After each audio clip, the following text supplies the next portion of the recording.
তো দেখো বন্ধুরা, তারাপীঠ নেমে গেলাম। আর রাতের তারাপীঠ দেখো, চারিদিক অন্ধকার, সমস্ত কিছু দোকানপাট বন্ধ। তো যাচ্ছি, প্রথম অভিজ্ঞতা যে রাত্রে এসছি তারাপীঠে, তো চারিদিক বন্ধ। তো ফাইনালি ট্রেন থেকে নেমে পড়লাম। দেখো ট্রেন থেকে নেমে এবার হাঁটছি। হ্যাঁ, রাত্রে ট্রেন থেকে নেমেছি, বেশ ভালোই ট্রেনে করে এলাম, কেন ফাঁকা ফাঁকার মধ্যে। আর সবসময় তো দিনের বেলা আসি। আর দেখো ছেলে আর বাবা আগে আগে যাচ্ছে, আমি ভিডিওটা করছি, কারণ ভিডিও তো করার মতন সেরকম কেউ নেই। তো রাত্রে 2:12 ট্রেন থেকে নেমে গেছি। তো এবার রওনা দিচ্ছি এই টোটোর উদ্দেশ্যে। তো যাই, সব লোকের সাথে আমরাও এগিয়ে যাচ্ছি এই টোটো ধরার জন্যে। তো বেশ ভালোই, খুব একটা ফাঁকা যে ছিল তা না, লোকজন অনেকটাই ছিল, ভাবছিলাম যে ফাঁকা থাকবে। তো তোমার দাদার তো গলা ব্যথা করছিল, তো একটু চা নিয়ে নিল।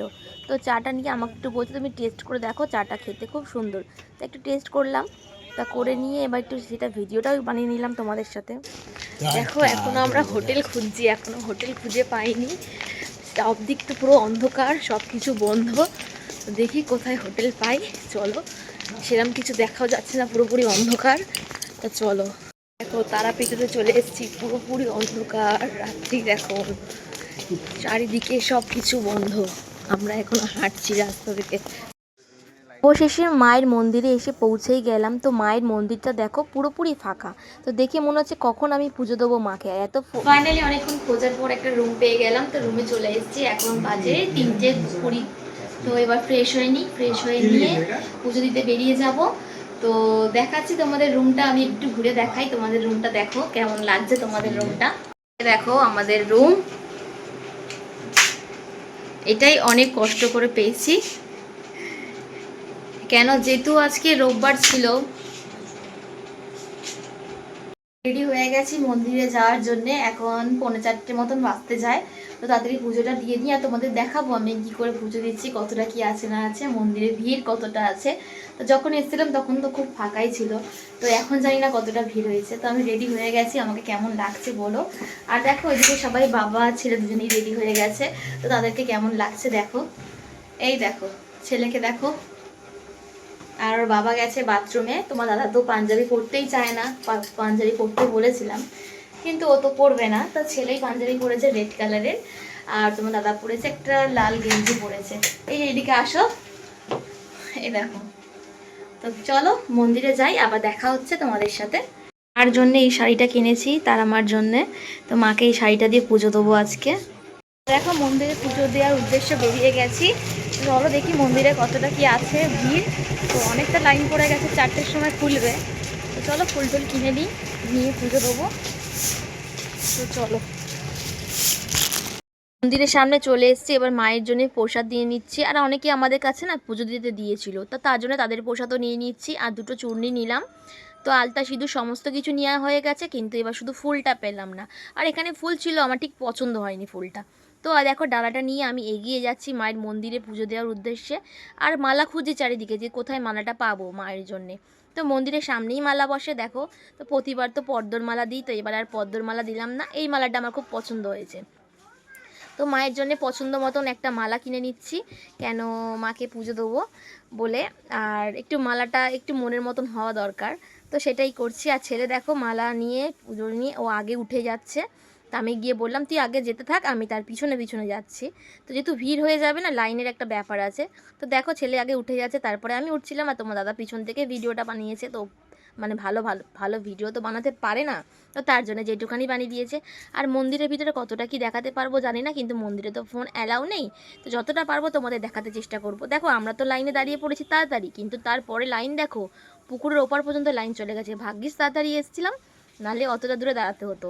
আর পুজোটা দেওয়া হয়ে গেল, খুব ভালোভাবে পুজো দিলাম, মাকে খুব ভালোভাবে দর্শন করলাম। তো দেখো এখন সকাল 6টা বাজে, মন্দিরে ভিড় দেখো কি পরিমাণে ভিড়। তাহলে ভাবো আজকে কত ভিড় হবে, সকাল 6টার সময় যদি এত ভিড় হয়। এখনও তো বেলা পড়ে আছে। মার কি কত, মার মানে মার কত কৃপা যে মাকে দেখার জন্য হাজার হাজার লোক প্রতিদিন এরকমভাবে আসছে।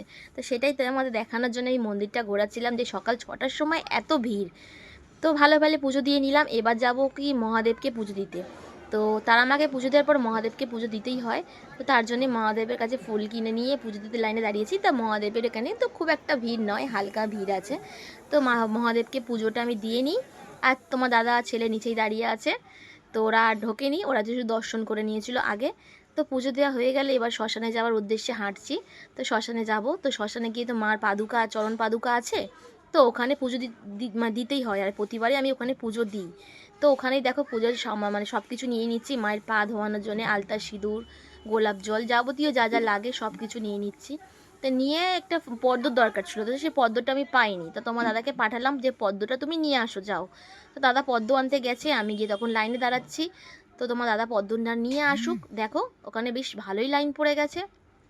তো এখন তো নিয়ম 20 টাকা করে দিতে হবে, দিয়ে পুজো দিতে হবে। ঠিক আছে, মা তো মায়ের কাছে আর 20 টাকা আর 10 টাকা মা সব। তো বলতে এই দেখো দাঁড়িয়ে পড়েছি পদ্মটা নিয়ে। তো এবার পুজো দিচ্ছি, এখানে তো ভিডিও করা একদম অ্যালাউ ছিল না, তার জোর জবরদস্তি একটু ভিডিও আমি বানিয়ে নিয়েছি। তো দেখো এখানে বামাখ্যাপার মন্দির আছে পাশেই, তো বামাখ্যাপার ওখানেও পুজো দেওয়া হয়ে গেল। তো বামাখ্যাপার মন্দিরে তানামাকে পুজো দিলে বামাখ্যাপাকে না পুজো দিলে তো আবার হবে না। তো এখানে দিয়ে এবার বামাখ্যাপার স্ট্যাচু আছে, এখানেও আমি এসে একটু পুজো দিয়ে দিলাম মোমবাতি দিয়ে দিয়ে ধূপকাঠি দিয়ে।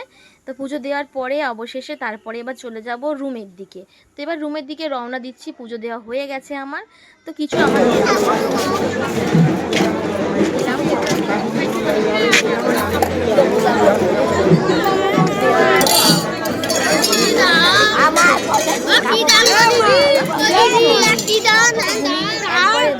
বেড়ালাম দুপুরবেলা দেখো ভাত ডাল চচ্চড়ি আর মাছও ছিল, দেখাতে পারিনি।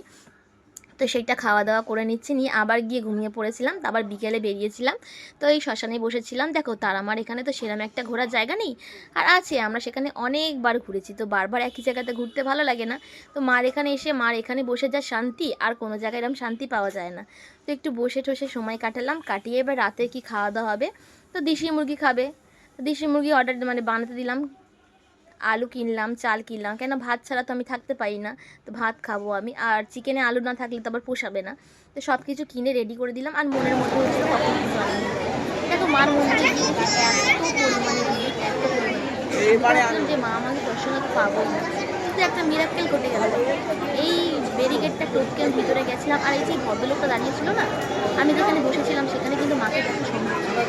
অটোমেটিক ভদ্রলোকটা কী হলো আমি জানি না, ভদ্রলোকটা নিজের জায়গা নিজে ছেড়ে দিলে আমাকে ওখানে দাঁড়াতে দিল। তো আমি ওখানে দাঁড়ালাম, আর মাকে এত সুন্দর দর্শন করতে পেরেছি আমি তোমাদের কী বলবো। এতবার গেছি মাকে দর্শন করেছি, কিন্তু এরম দর্শন করতে পারিনি। সত্যি মা আছে, মা না চাইলে কিছু হতো না। কেন আমি যেই সময় গেছিলাম এত ভিড়ের মাঝখানে মাকে দর্শন করতে পারতাম না, কিন্তু মা আমাকে দর্শন দিয়েছে, আর এতটা ভালোভাবে দর্শন দিয়েছে তোমাদের আমি কি বলবো, যে আমি নিজেকে মানে চোখ থেকে জল এসে গেছিলো যে মা এত সুন্দর দর্শন দিয়েছে আমাকে। তো দেখো দর্শন দেখছি, ডাইরেক্ট মায়ের আরতি দেখছি, আর পুরো সামনাসামনি এত ভালো করে আরতি দেখছি। তো আমার তো কি বলবো, আর কি মানে কিছু বলার নেই, মা সত্যি আছে সত্যি আছে মা।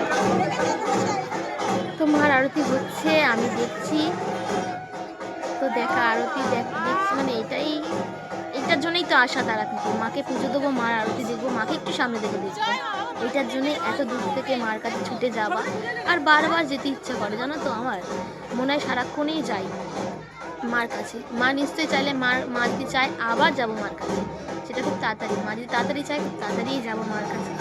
দেখো পুজোটা দেওয়া হচ্ছে, দেখছি দর্শন, আর সবাই খুব ভালোভাবে দেখছি, যতটা পেরেছি আমি আমার বাড়ির লোককে ততটা ভালো করে দেখিয়ে দিয়েছি।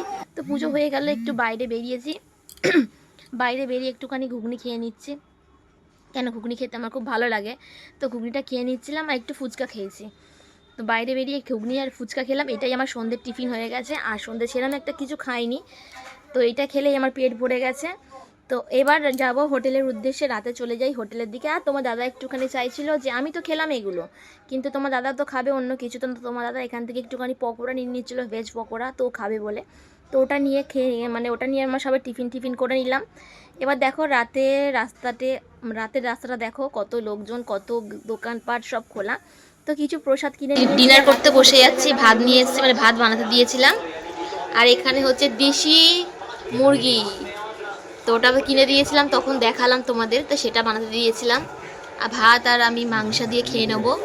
আর আমার ছেলে বায়না করছিল তার জন্যে খাবে না, তার জন্যে নিয়ে এসেছি তন্দুরি রুটি, ওই রুটি দিয়েও চিকেন খাবে, আর আমরা ভাত আর চিকেন খাই। তো এখন বাসতে যাই 10টা, খেয়ে নিই, কালকে সকাল সকাল ট্রেন আছে, তো খেয়ে দিয়ে শুয়ে পড়ি। তো আজকের মতন ব্লগটা এখানেই শেষ করলাম, কেমন লাগলো তোমরা কিন্তু জানিও। হ্যাঁ, আজকের মতন গুড নাইট।